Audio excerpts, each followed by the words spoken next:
Les États-Unis sont très embourbés en Ukraine, et la situation concernant l'autorisation des armes à longue portée a été un véritable coup de fouet. Le Wall Street Journal a rapporté que Trump affirme que l'Ukraine n'a aucune chance de gagner la guerre sans frapper la Russie. Il a dit cela juste après que le Pentagone a annoncé que l'Ukraine était soi-disant empêchée de frapper en profondeur à l'intérieur de la Russie. Mais l'affaire se complique lorsque les États-Unis sous Donald Trump autorisent le transfert d'armes à longue portée vers l'Ukraine. D'abord, des milliers d'unités sont en route vers l'Ukraine. Il s'agit des missiles à munitions d'attaque à portée étendue qui vont être utilisés à la place des attaques MS, car les attaques MS sont interdits. Parler de ce genre de revirement que l'administration Trump opère. D'un côté, elle dit « Non, non, non, il n'y aura pas d'attaque à longue portée contre la Russie ». Puis, elle autorise toutes ces armes à l'Ukraine, tout en affirmant qu'elle ne vend désormais des armes qu'à l'OTAN.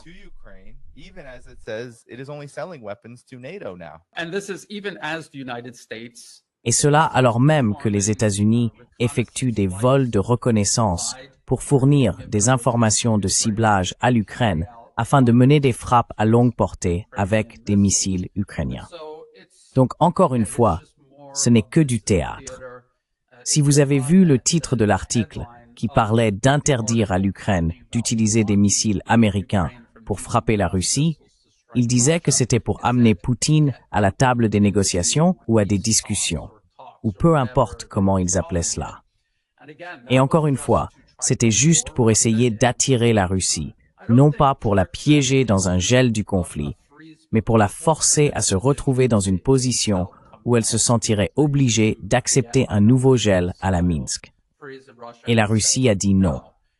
Ce n'est donc qu'une question de temps avant que les États-Unis n'autorisent à nouveau des frappes sur la Russie, n'autorisent à nouveau l'utilisation de missiles occidentaux, quelle que soit la quantité qui reste.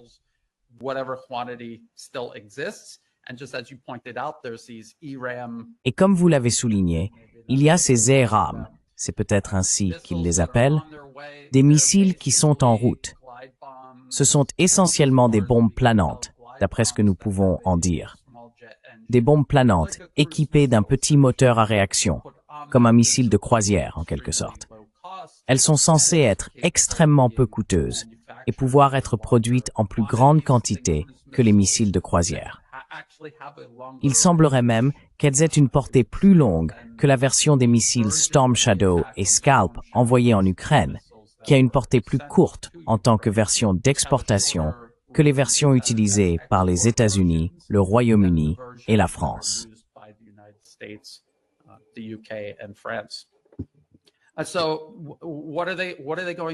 Alors, à quoi vont-ils utiliser ces bombes planantes converties, ou missiles, si vous préférez les appeler ainsi, qu'ils vont employer?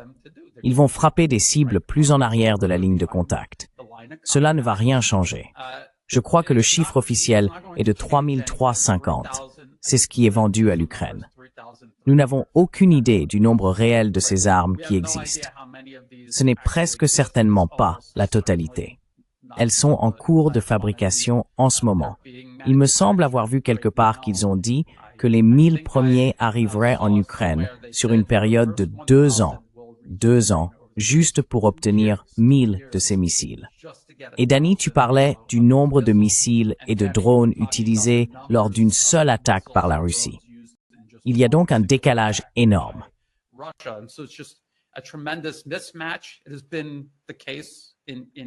Cela a été le cas à tous les égards tout au long de ce conflit, que l'on parle d'artillerie, de roquettes, de missiles ou de drones. La Russie dispose simplement d'une base militaro-industrielle bien plus vaste, et elle produit plus d'armes et de munitions que les États-Unis et l'Europe réunis. Et il s'agit ici de missiles lancés depuis les airs, donc même s'ils avaient dès maintenant les 3350 missiles en Ukraine, ils ne disposent que de quelques avions militaires capables de les lancer. Ils ne pourraient en lancer qu'un certain nombre à la fois. C'était le même problème qu'ils ont rencontré avec d'autres systèmes aéroportés, comme le Storm Shadow et le Scalp. Ils font voler un nombre limité d'appareils, et c'est très risqué car les avions de chasse russes et les systèmes de défense aérienne peuvent en réalité cibler les avions eux-mêmes.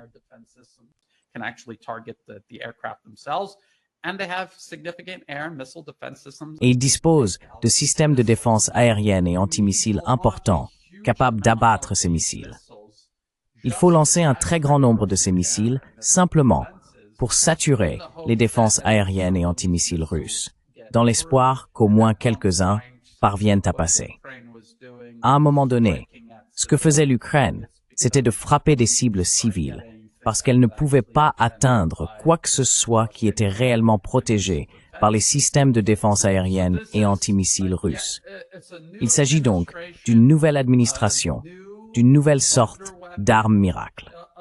Cela illustre parfaitement la continuité de l'agenda qui existe dans la politique étrangère américaine. Ce programme d'armement a en réalité été annoncé en 2023 ou 2024 sous l'administration Biden. Et qu'en est-il du président Trump, qui avait déclaré qu'il mettrait fin au conflit en 24 heures?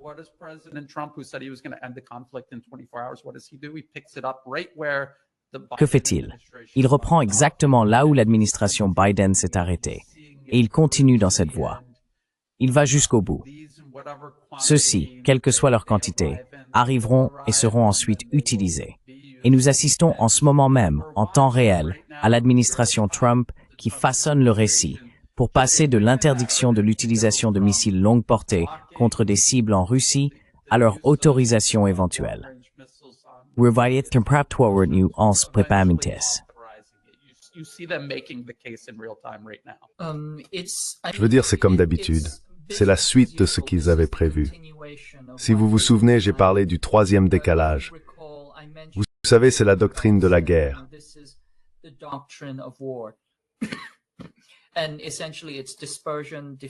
Et essentiellement, il s'agit de dispersion, de diffusion, de distribution.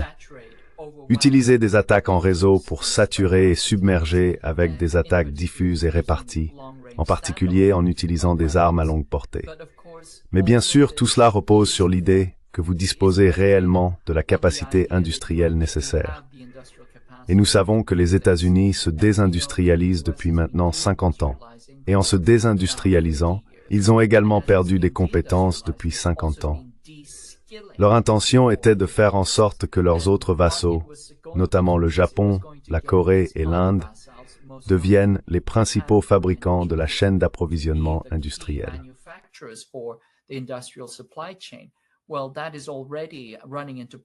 Eh bien, cela pose déjà des problèmes, car comme nous venons de le voir, l'Inde se montre récalcitrante et il ne les considère pas comme très fiables. Et la Corée du Sud vient d'avoir un nouveau gouvernement, et Lee Jae-myung parle de construire des navires pour les États-Unis, etc., etc. Mais je pense que cela n'ira pas très loin.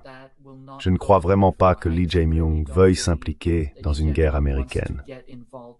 Il ne veut certainement pas poser les bases d'une guerre contre la Chine ou même contre la Russie. Et bien sûr, le Japon reste l'ancien vassal fiable, mais c'est simplement parce que les États-Unis sont l'État colonisateur successeur du Japon.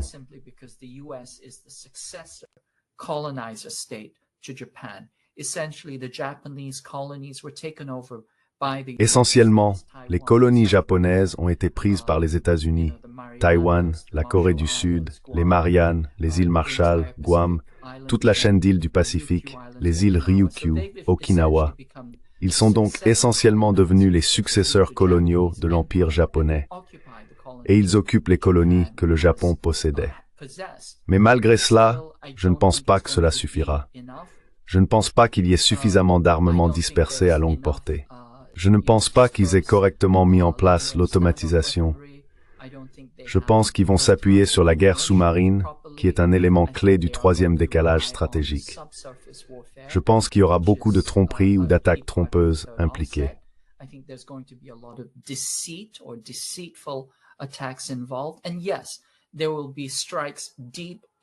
Et oui, il y aura des frappes en profondeur à l'intérieur de la Russie, qui, comme nous l'avons vu par le passé, viseront des cibles stratégiques. Une stratégie incroyablement risquée. Mais c'est sur cela que repose la bataille aéroterrestre, la bataille aéronavale. Toutes ces doctrines, elles sont fondées sur cette notion de décapitation.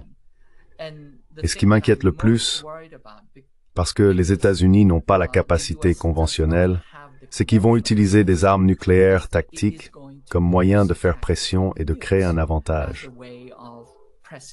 Et comme je l'ai déjà dit, si vous regardez les documents qui circulent actuellement à Washington, tout le monde parle d'utiliser des armes nucléaires tactiques dans une sorte de continuum sans rupture avec la guerre conventionnelle.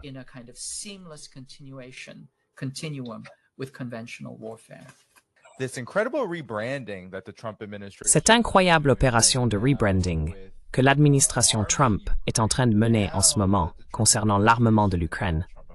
Désormais, ce que l'administration Trump et Donald Trump lui-même, toute l'administration, affirment, c'est qu'ils vendent maintenant des armes à l'OTAN et que l'OTAN en fait ce qu'elle veut. Mais les États-Unis n'arment plus directement l'Ukraine, ni ne la financent directement.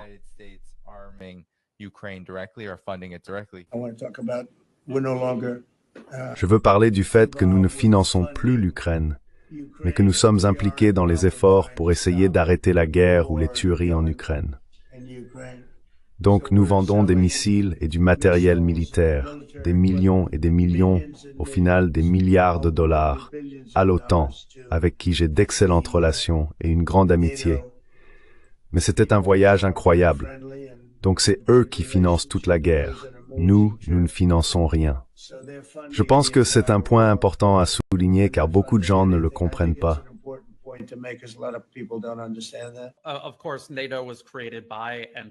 Bien sûr, l'OTAN a été créée par les États-Unis et pour les États-Unis.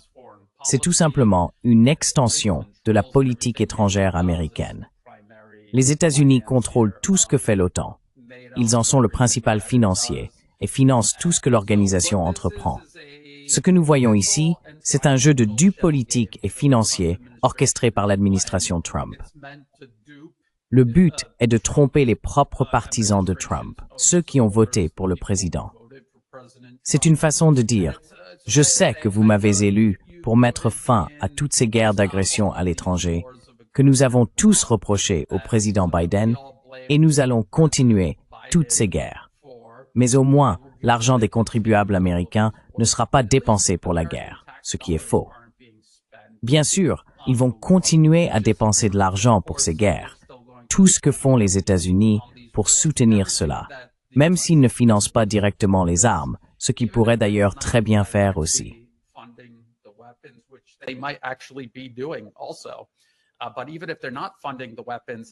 Mais même s'ils ne financent pas les armes, s'ils obligent l'Europe à les acheter, il y a tant d'autres choses que les États-Unis continuent de faire pour soutenir cette guerre, y compris le maintien de généraux américains au sommet de la chaîne de commandement des forces armées ukrainiennes. La CIA continue d'opérer partout en Ukraine. Je mentionne sans cesse ces vols de reconnaissance. Cela coûte de l'argent. Cela coûte de l'argent aux États-Unis pour poursuivre cette guerre par procuration contre la Russie, même s'ils prétendent ne plus payer pour les armes. Tout cet argent généré par ces armes ne va pas au peuple américain. Il va à une poignée très restreinte d'intérêts financiers corporatistes, en particulier à l'industrie de l'armement. Cet argent ne profite pas à l'Américain ordinaire.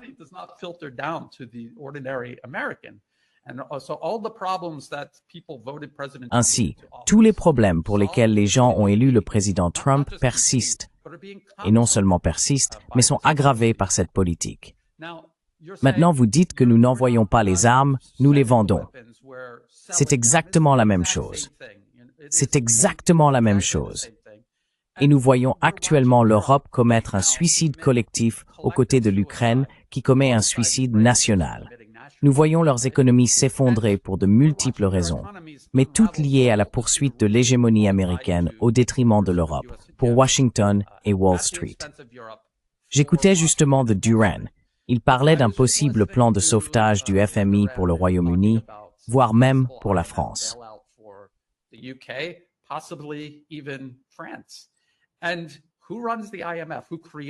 Et qui dirige le FMI? Qui l'a créé? Qui le dirige? Et qui va être principalement impliqué dans tout cela? Ce sont les États-Unis. Et quand les États-Unis renflouent le Royaume-Uni parce qu'ils achètent des armes américaines qu'ils ne peuvent pas se permettre, C'est en réalité les États-Unis qui paient encore pour elle, d'une manière détournée. C'est pourquoi je dis que c'est un jeu de dupes financiers et politiques destiné à tromper le public américain. La guerre continue sans interruption. En fait, elle s'accélère, elle s'intensifie, et ils vont continuer dans cette voie. Ils diront simplement ce qu'il faut pour apaiser le peuple américain. Les Américains étaient mécontents de cette guerre, mais maintenant, ils ont mis un républicain, et il va convaincre tous les républicains de suivre le mouvement.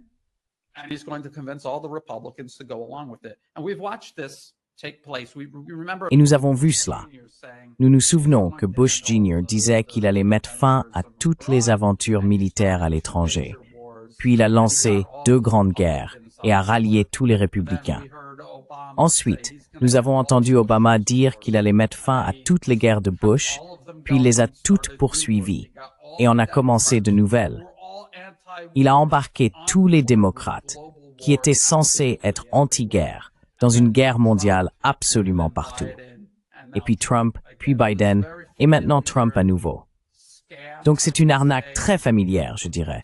Tromper le peuple américain, jouer sur ce paradigme politique gauche-droite qui ne représente aucune véritable division en Amérique. Ce n'est qu'un moyen de vendre et de promouvoir l'empire auprès de différents marchés cibles.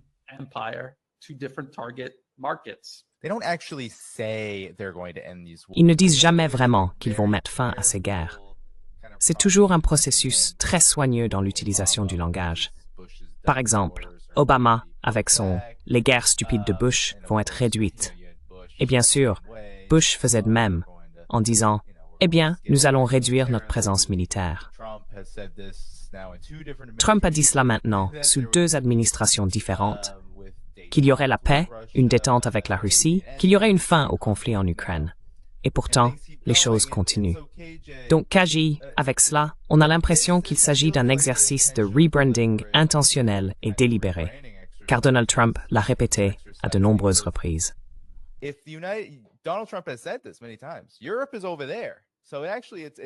L'Europe est là-bas. Donc, en réalité, c'est leur guerre maintenant. C'est ce que Pete Hegseth disait en février. En fait, c'est leur guerre. Nous voulons donc qu'ils en assument la responsabilité, même si c'est avant tout la guerre des États-Unis. Mais malgré tout, quelle est la différence? Quel est ton avis? Quelle est la différence si les États-Unis vendent toutes les armes qu'il leur reste à l'OTAN, ou pour être plus précis, aux pays européens? Ou s'ils les donnent simplement à l'Ukraine? Je ne vois pas de différence, et toi?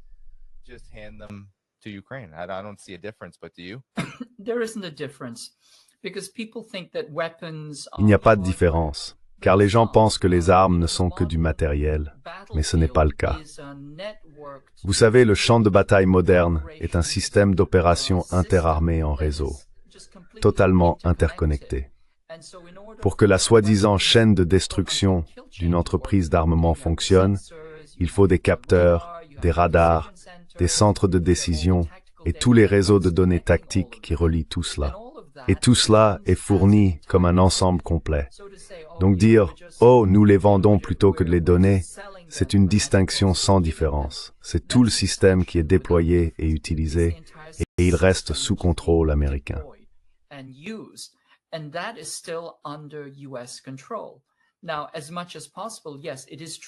Maintenant, autant que possible, oui, il est vrai qu'ils veulent transférer le coût à l'Europe, parce que l'économie américaine ne se porte pas bien, et certainement l'économie européenne non plus. Les Allemands viennent de déclarer « Nous ne pouvons plus nous permettre un État-providence », bien qu'ils semblent très sûrs de pouvoir se permettre un budget militaire de 5%. Ainsi, l'Europe est saignée à blanc et utilisée comme chair à canon contre la Russie. Et les États-Unis restent en retrait et sont tout à fait satisfaits d'épuiser l'Europe de cette manière, comme ils l'ont fait lors des guerres mondiales précédentes, où l'Europe a mené l'essentiel des combats et les États-Unis ont dirigé en retrait avant de prendre le relais. Et puis, comme par hasard, ils sont devenus la superpuissance mondiale. Il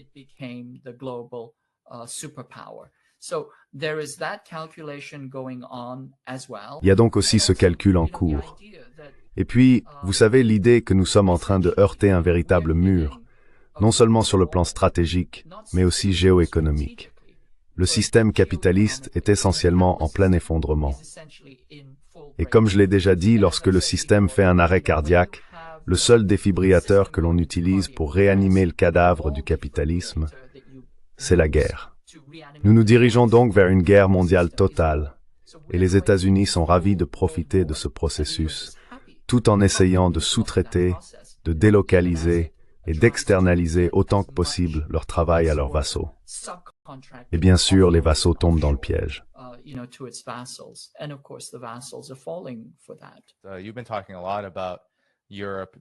Vous avez beaucoup parlé du fait que l'Europe est, vous savez, totalement alignée sur ce que font les États-Unis et qu'il y a eu une tentative délibérée de faire porter cela à l'Europe et que l'Europe l'a adopté.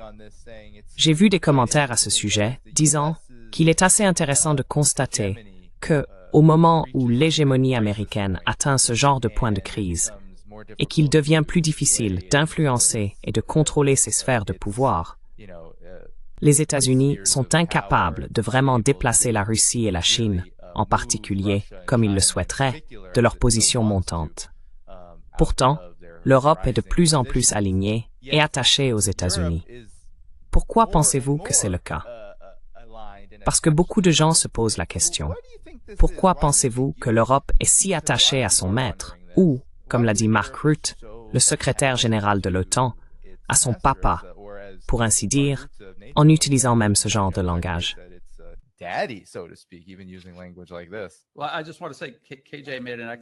Eh bien, je tiens simplement à dire que KJ a soulevé un excellent point concernant la chaîne de destruction et le fait que tout cela reste sous le contrôle des États-Unis. Et en fait, ils payent aussi pour tout cela. Donc oui, ils envoient ce matériel en transférant les coûts sur les Européens. Comme je l'ai expliqué, à terme, les États-Unis devront régler cette facture parce qu'il est impossible d'obtenir cet argent de leur part. Il faut bien que cela vienne de quelque part, et ce n'est pas viable. Ainsi, les États-Unis continuent de financer la guerre, mais de manière indirecte, d'une façon que l'électeur américain moyen ne comprendra pas. Et ils le savent, et ils en profitent.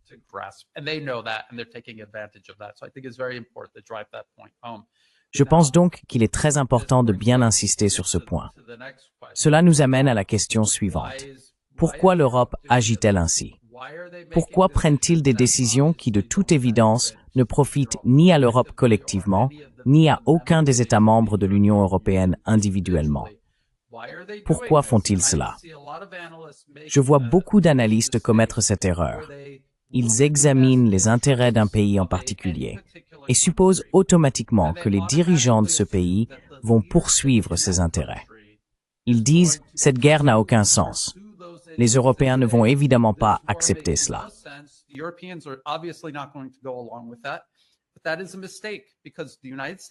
Mais c'est une erreur, car les États-Unis, comme je le répète souvent, leur super arme, c'est leur capacité à interférer politiquement, à influencer et à prendre le contrôle d'une nation ou d'une région ciblée de la planète. L'Union européenne a été créée à l'origine par les États-Unis, par des intérêts particuliers aux États-Unis, afin de prendre le contrôle politique de toute l'Europe. C'est ce qu'ils ont fait. Et c'est pourquoi vous voyez ces dirigeants européens prendre des décisions qui servent les intérêts américains au détriment absolu de l'Europe. Au point même où l'on voit l'Europe se diriger vers un effondrement économique, un effondrement socio-économique.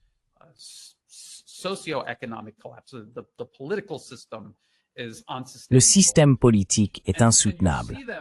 Et vous les voyez jouer à ces jeux de politique gauche-droite partout en Europe. Vous avez les personnes actuellement au pouvoir, peu importe le parti auquel elles appartiennent, dans n'importe quel pays dont vous voulez parler. Et puis il y a l'opposition qui tient un discours musclé sur la façon dont elle va tout régler, tout changer. Et dès que les gens les élisent, cela relâche la pression politique, la colère et la frustration des électeurs. Mais bien sûr, ces personnes arrivent au pouvoir et font exactement la même chose. C'est le même processus qu'aux États-Unis entre démocrates et républicains. Ils sont tous possédés et dirigés par des intérêts particuliers de financiers d'entreprises non élus.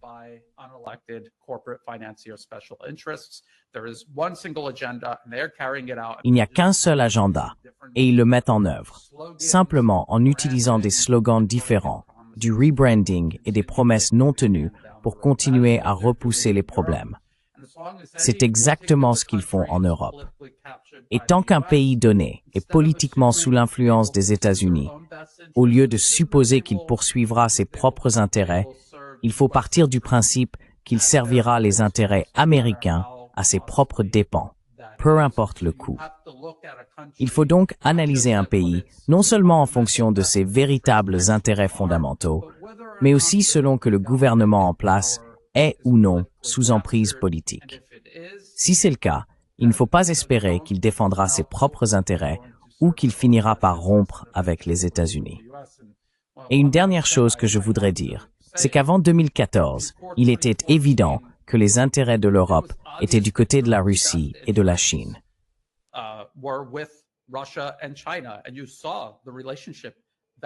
Et vous avez vu la relation s'étendre considérablement, au point que même moi, j'étais convaincu qu'ils finiraient par se libérer de l'ombre de l'hégémonie américaine qui pèse sur eux depuis la fin de la Seconde Guerre mondiale. Mais ils ne l'ont pas fait. Encore une fois, parce qu'ils étaient politiquement capturés. Et quels que soient les derniers bastions de l'indépendance européenne qui subsistaient, les États-Unis les ont éteints. Et avec le conflit qu'ils ont eux-mêmes créé en Ukraine à partir de 2014, ils s'en sont servis pour pousser l'Europe dans cette direction. Et il y a maintenant tellement d'élan que cela ne va pas s'arrêter ni changer de direction. Cela continuera ainsi.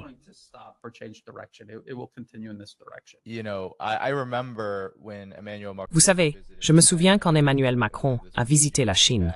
Je crois que c'était il y a quelques années sous l'administration Biden. Après sa visite, il tenait un discours qui donnait presque l'impression qu'il était aligné avec la Chine sur de nombreux sujets, Taïwan, etc. Le seul discours qui ne change pas, c'est l'avertissement de la Chine à l'Europe. La Chine a averti l'Europe que l'autonomie stratégique est vraiment votre seul espoir pour maintenir une quelconque apparence de souveraineté.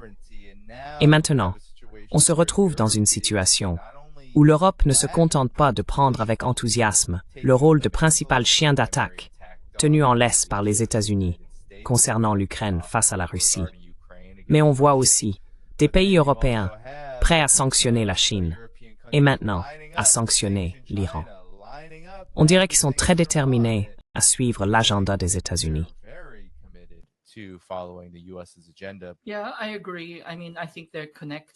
Oui, je suis d'accord. Je veux dire, je pense qu'ils sont liés. Ils sont engagés dans la guerre. Ils sont engagés dans l'hégémonie, dans la domination unipolaire des États-Unis, et ils renforcent tous leurs liens atlantistes. Ces liens atlantistes sont durables, et ils sont fondamentaux pour la structure de l'élite impériale dirigeante en Europe et aux États-Unis. Donc ils chantent tous la même chanson, ils travaillent en harmonie, même si de temps en temps on a l'impression qu'ils divergent ou qu'ils essayent quelque chose de différent. C'est pas le cas. C'est comme la marionnette du ventriloque qui répond au ventriloque.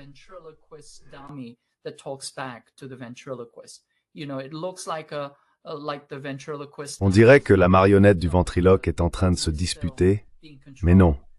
La marionnette est toujours contrôlée par le ventriloque.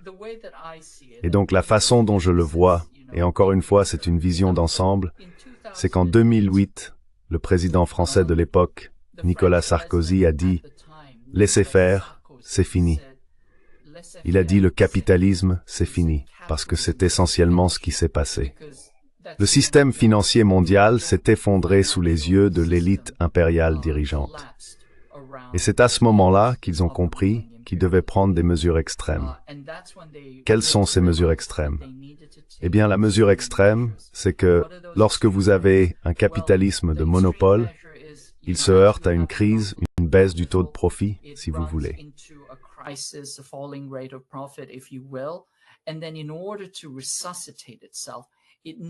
Et puis, pour se ressusciter, il doit se transformer et s'étendre. Et généralement, cette expansion nécessite une nouvelle arrivée massive de ressources. Idéalement, on voudrait pouvoir piller un nouveau continent afin de nourrir le vampire mort avec du sang neuf. C'est donc là-dessus qu'ils comptent.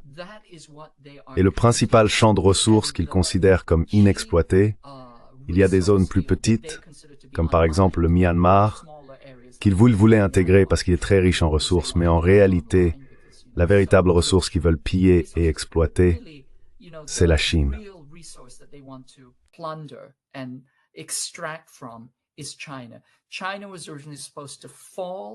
La Chine était censée s'effondrer à cause de ses propres contradictions internes, puis les États-Unis seraient intervenus, comme ils l'avaient fait avec l'Union soviétique, privatisant tout, et il y aurait eu un nouvel afflux de capitaux et de ressources pour ressusciter le vampire moribond.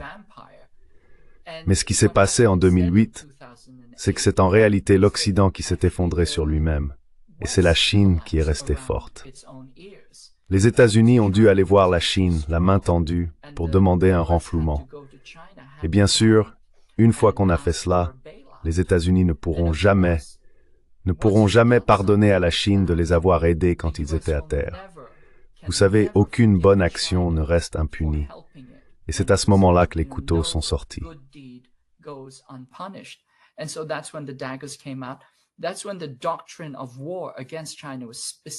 C'est à ce moment-là que la doctrine de guerre contre la Chine a été spécifiquement élaborée, appelée Air-Sea Battle, qui n'est en fait qu'une adaptation de la doctrine de bataille de l'ère soviétique contre l'URSS, Air-Land Battle, elle-même inspirée de la doctrine militaire israélienne de la guerre du Kippour, essentiellement des frappes de décapitation agressives et en profondeur.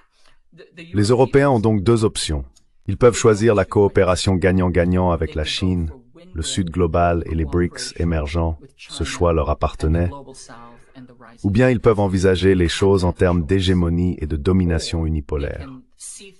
Dans ce cas, ils perçoivent le monde selon une logique gagnant-perdant. Il s'agit alors de mener la guerre et de voir s'ils peuvent détruire de façon rapace la Chine et d'autres pays, puis revigorer le système capitaliste avec du sang neuf.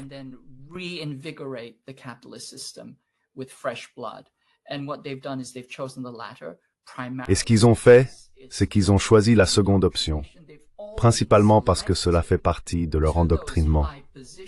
Ils ont tous été sélectionnés pour ces postes élevés. Ils ont été préparés pour ces postes élevés pendant des décennies. C'est pour cela qu'ils occupent ces fonctions à la base.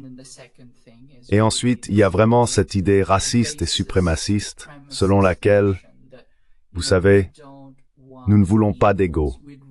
Nous préférerions détruire le monde plutôt que d'avoir un monde d'égaux, surtout si cela signifie être à égalité avec le Sud global, les personnes de couleur, les Chinois, les Asiatiques, etc. Nous ne pouvons pas tolérer cela. Nous préférerions voir la fin du monde plutôt que la fin de notre suprématie, privilèges et pouvoirs occidentaux blancs.